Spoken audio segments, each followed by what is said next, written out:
Have you formed any theory of the murder yet? It was the evening of the same day, and Superintendent Merrington and Captain Stanhill were once more in the moathouse library. It was Captain Stanhill who asked the question, as he stood warming his little legs in front of a crackling fire of oak logs which had just been lighted in the gloomy depths of the big fireplace. Although it was early in autumn, the evening air was chill. Superintendent Merrington was walking up and down the room with rapid strides, occasionally glancing with some impatience at the clock which ticked with cheerful indifference on the mantelpiece. He was about to return to London, but was waiting for the return of Detective Caldew and Sergeant Lum. Caldew had cycled to Chittlehamn to see the Waynes, and Lum had been sent to investigate a telephone report of a suspicious stranger seen at a hamlet called Tibblestone, some miles away. Merrington's face wore a gloomy and dissatisfied expression. He had spent the afternoon in a whirlwind of energy in which he had done many things. He had explored the moat-house from top to bottom, squeezing his vast bulk into every obscure corner of the rambling old place. He had rowed round the moat in a small boat, scrutinizing the outside wall for footmarks. He had mustered the male servants, and superintended an organized beat of the grounds, the woods, and the neighboring heights. He had interviewed the village stationmaster to ascertain if any stranger had arrived at Herodotus the previous day, and had made similar inquiries by telephone at the adjoining stations. He had inspected the horses and vehicles at the village inn to see if they showed marks of recent usage, and he had peremptorily interrogated everybody he came across to find out whether anyone unknown in the district had been seen skulking about the neighborhood. Merrington lacked the subtle and penetrative brain of a really great detective, but he possessed energy, initiative, and observation. These qualities had stood him in good stead before, but in this case they had brought nothing to light. The mystery and meaning of the terrible murder of the previous night were no nearer solution than when he had arrived to take up the case, 10 hours before. The most baffling aspect of the crime to him was the apparent lack of motive and the absence of any clue. In most murders there are generally some presumptive clues to guide those called upon to investigate the crime, such things as fingerprints or footprints, a previous threat or admission, an overheard conversation, a chance word, or a compromising letter. Such clues may not prove much in themselves, but they serve as fingerposts. Even the time, which in some cases of murder offers a valuable help to solution, in this case tended to shield the murderer. It seemed as though the murderer had chosen an unusual time and unusual conditions to shield his identity more thoroughly and make discovery impossible. The case was full of sinister possibilities and perplexities. It bore the stamp of deep premeditation and calculated skill. As the crime was apparently motiveless, it was certain that the motive was deep and carefully hidden. The only definite conclusion that Merrington had reached was that the murderer would have to be sought further afield, probably in London, where the dead girl had lived all her life. There seemed not the slightest reason to suspect anybody in the neighborhood, as she was a stranger to the district, and knew nobody in it except Mrs. Wayne, who lived some miles away. It was unfortunate that her husband, who was the only person able to give any information about her earlier life, was too ill to be questioned. On hearing Captain Stanhill's question, Merrington paused abruptly in his impatient pacing of the carpet, and glanced at him covertly from his deep-set little eyes. If he had consulted his own feelings he would have told the chief constable that it was not the time to air theories about the crime. But in his present position it behoved him to walk warily and not make an enemy of his colleague. If there was to be an outburst of public indignation because the murderer in this case had not been immediately discovered and brought to justice, it would be just as well if the county police shared the burden of responsibility. Merrington realized that he could best make Captain Stanhill feel his responsibility by taking him fully into his confidence. He was aware that he had practically ignored the chief constable in the course of the day's investigations, and it was desirable to remove any feeling that treatment may have caused. Superintendent Merrington had the greatest contempt for the county police, but there were times when it was judicious to dissemble that feeling. The present moment was one of them. Captain Stanhill, on his part, cherished no animosity against his companion for his cavalier treatment of him. He realized his own inexperience in crime detection, and had been quite willing that Superintendent Merrington should take the lead in the investigations, which he had assisted to the best of his ability. He thought Merrington rather an unpleasant type, but he was overawed by his great reputation as a detective, and impressed by his energy and massive self-confidence. The chief constable had not asserted his own official position, because he was aware that he was unable to give competent help in such a baffling case. He was, above all things, anxious that the murderer of Violet Herodotus should be captured and brought to justice as speedily as possible, and he had no thought of his personal dignity so long as that end was achieved. The abstract ideal of human justice is supposed to be based on the threefold aims of punishment, prevention, and reformation, but the heart of the average man, when confronted by grievous wrong, is swayed by no higher impulse than immediate retribution on the wrongdoer. Captain Stanhill was an average man, and his feelings, harrowed by the spectacle of the bleeding corpse of the young wife, and the pitiful condition to which her murder had reduced her young husband, clamored for retribution, swift, complete, and implacable, on the being who had committed this horrible crime. And he hoped that the famous detective would be able to assure him that his desire was likely to have a speedy attainment.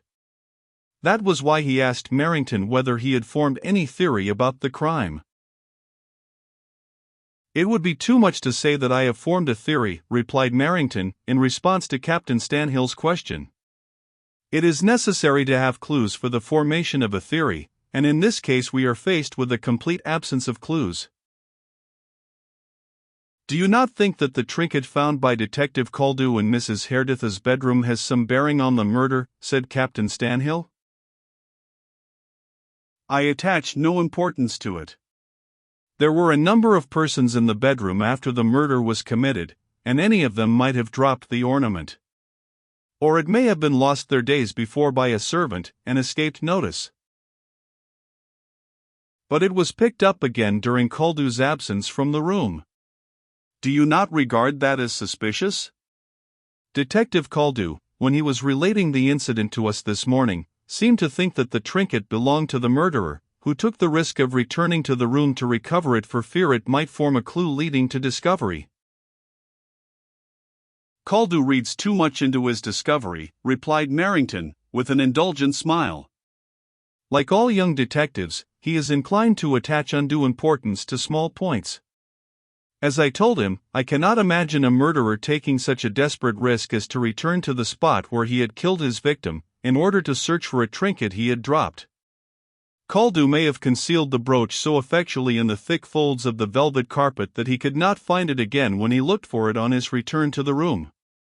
That explanation strikes me as probable as his own theory of a mysterious midnight intruder returning to search for it while he was out of the room.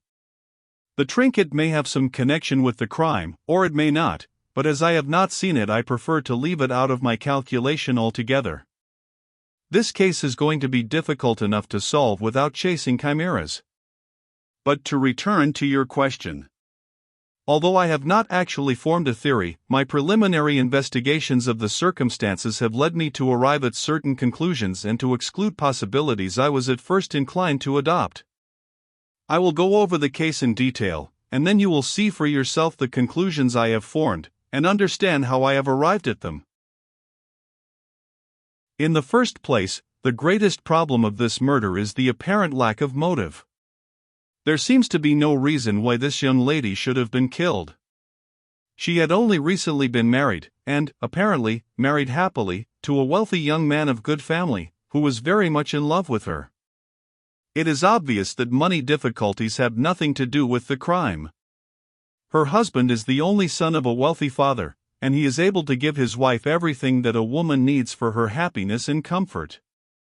She is cherished, petted, and loved, and has a beautiful home. Who, therefore, had an object in putting an end to this young woman's life in her own home, in circumstances and conditions attended with the utmost possibility of discovery and capture? The perpetrator of the deed must have acted from some very strong motive or impulse to venture into a country house full of people, at a time when everybody was indoors, in order to kill his victim. In a seemingly purposeless murder like this, a certain amount of suspicion gathers round the other members of the household. Human nature being what it is, one should never take anything for granted, but should always be on the watch for hidden motives. But in this case the members of the household, with the exception of Miss Herodotus, were downstairs in the dining room at the time the murder was committed. Miss Herodotus left the room a few minutes before the shot was heard. You will recall that she volunteered that statement to us this morning. It occurred to me at the time that may have been bluff to put us off the scent. Clever criminals often do that kind of thing. My suspicions against her were strengthened by the additional fact that Miss Herodotus did not like her nephew's wife. She masked the fact beneath a well-bred semblance of grief and horror, but it was plain as a pikestaff to me. But, after thinking over all the circumstances, I came to the conclusion that she had nothing whatever to do with it. Such a possibility is inconceivable, exclaimed Captain Stanhill. A lady like Miss Herodotus would never commit murder. It was not for that reason that I excluded her from suspicion, replied Merrington drily. The points against her were really very damaging. She was out of the dining room when the scream was heard, and when the others rushed out of the dining room on hearing the shot, the first thing they saw was Miss Herodotus descending the staircase of the wing in which her nephew's wife had been murdered. Fortunately for Miss Herodotus, she was almost at the bottom of the staircase when she was seen. The guests streamed out of the dining room directly the shot was heard, therefore it is impossible that Miss Herodotus could have shot Violet Herodotus and then reached the bottom of the stairs so quickly. She is able to establish an alibi of time, by, perhaps, half a minute. As all the members of the house party were in the dining room at the time, it is clear that they had nothing to do with the actual commission of the crime. The next thing is the servants, and they also can be excluded from suspicion. When we examined them this morning they were all able to prove, more or less conclusively, that they were engaged in their various duties at the time the murder was committed. The point is that not one of them was upstairs in the left wing of the house when Mrs. Herodotus was shot. My original impression that the murder was not committed by a native of the district has been deepened by our afternoon's investigations. Where, then, are we to look for the murderer? To answer that question, in part, let us first consider how the murder was committed, and try and reconstruct the circumstances in which the murderer must have entered and left the house. Caldew thinks that the murderer entered the house by scaling the bedroom window, and made his exit by the same means. He bases that view on Miss Herodotus's belief that the window was closed when she was in the bedroom before dinner. After the murder was committed the window was found open. But Miss Herodotus's statement about the closed window does not amount to very much. She does not actually know whether the window was open or shut, because the window curtains were completely drawn at the time she was in the room. Those curtains are so thick and heavy that they would keep out the air whether the window was open or shut, and account for the stuffy atmosphere in a room which had been occupied all day. I do not regard the open window as a clue one way or the other. The one thing we must not lose sight of is that nobody can say definitely when it was opened. It may have been opened by Mrs. Herodotus herself before Miss Herodotus came into the room, or the murderer may have flung it open and escaped from the room that way after committing the murder. Personally, I do not think that he did, but I am not prepared altogether to exclude the possibility of his having done so.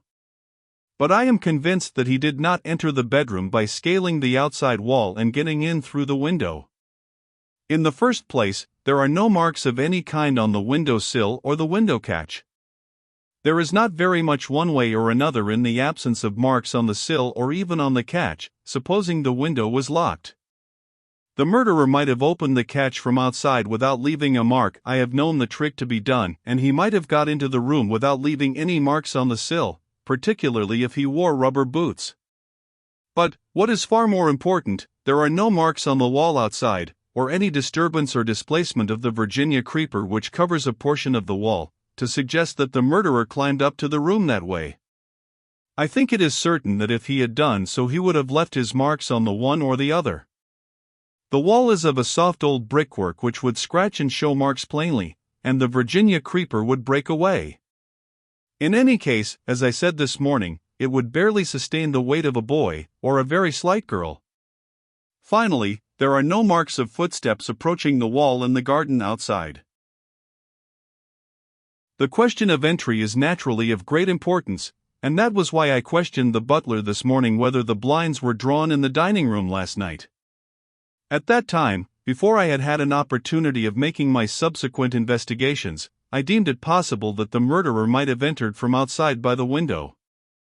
In that case, he would have had to pass the dining room windows to reach the bedroom window, and might have been seen by one of the guests in the dining room. It would be dark at the time, but last night was a very clear one, and his form might have been discerned flitting past the dining room windows. But the absence of footprints in the gravel, and more particularly, in the soft yielding earth beneath the bedroom window, is conclusive proof to me that he did not get into the room that way. Did he escape by the window? That question is more difficult to answer. It is quite possible that it might have been done without injury, but it is a desperate feat to leap from an upstairs window in the dark. The murderer was in desperate straits, and for that reason we must not rule out the possibility that he did so. But if the leap was made through the window, my argument about the absence of footprints in the soft garden soil underneath the window comes in with additional force. A person leaping from such a height, even in stocking feet or rubber boots, would be certain to leave the impress of the drop, in footmarks or heel marks, in the soil where he landed. Koldew's principal reason for believing that the murderer escaped by the window was based on the point that there was no other avenue of escape possible.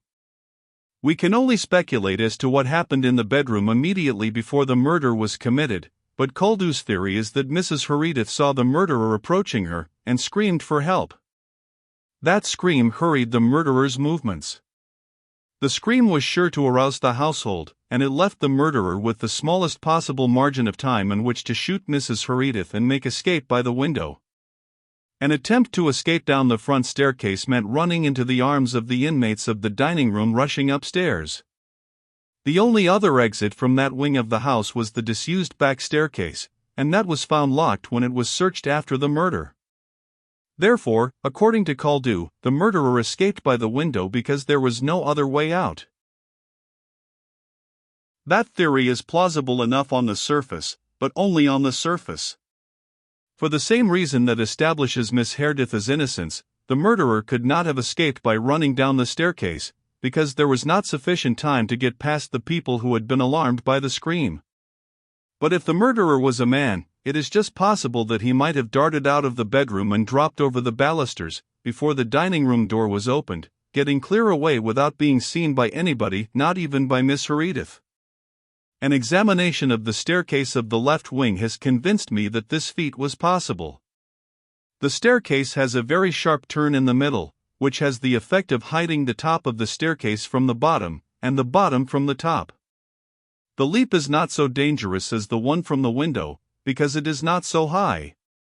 It is probably 6 feet less, allowing for the flooring beneath and the higher window opening above. The spot by the foot of the staircase where the murderer might have dropped is well screened, even from the view of anybody near the bottom of the staircase, by some tall tree shrubs in tubs, and some armor. But there is another and likelier way by which the murderer might have escaped.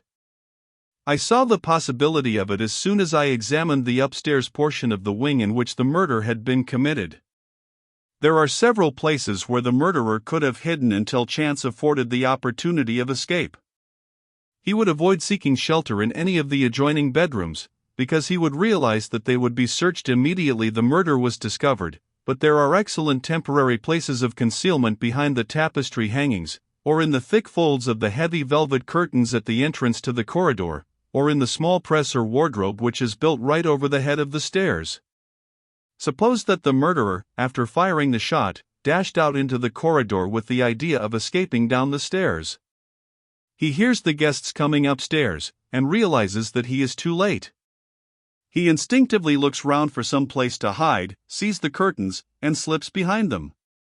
From their folds he watches the guests troop along the corridor to the murdered woman's bedroom. He could touch them as they passed, but they cannot see him. Then, while they are all congregated round the doorway of Mrs. Herodotus' bedroom, he emerges on the other side of the curtains, slips down the staircase, and gets out of the house without meeting anybody. But all the guests did not go upstairs, observed Captain Stanhill, who was following his companion's remarks with close attention. Some stayed in the dining room. Tufnell, the butler, made that quite clear when you were examining him this morning. Yes, a few hysterical females cowering and whimpering with fear as far away from the door as possible, retorted Merrington contemptuously. The butler made that clear also.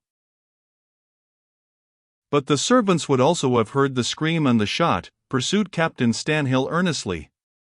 Is it not likely that some of them would have been clustered near the foot of the staircase, wondering what had happened? No, replied Merrington. Servants are even more cowardly than they are curious. They would be too frightened to congregate at the foot of the staircase, for fear the murderer might come leaping downstairs and discharge another shot in their midst.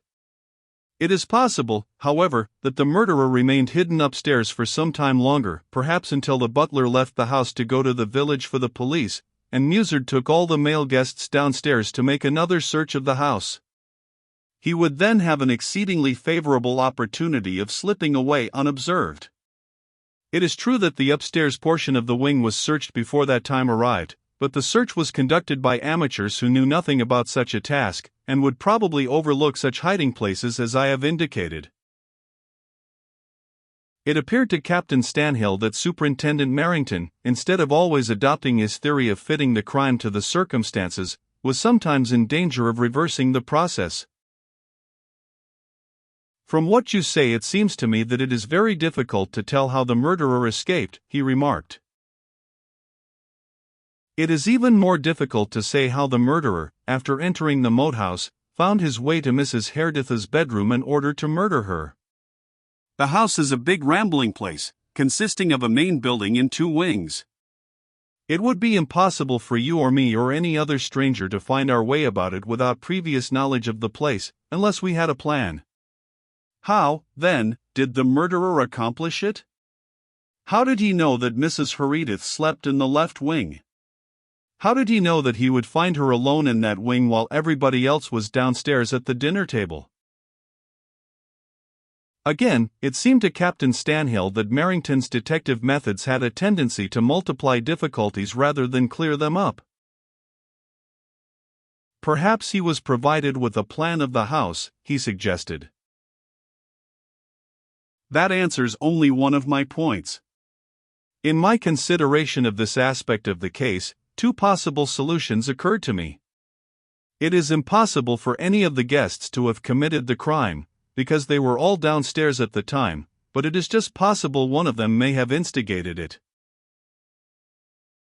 It is incredible to me that a guest staying in a gentleman's house could plot such a crime, said Captain Stanhill.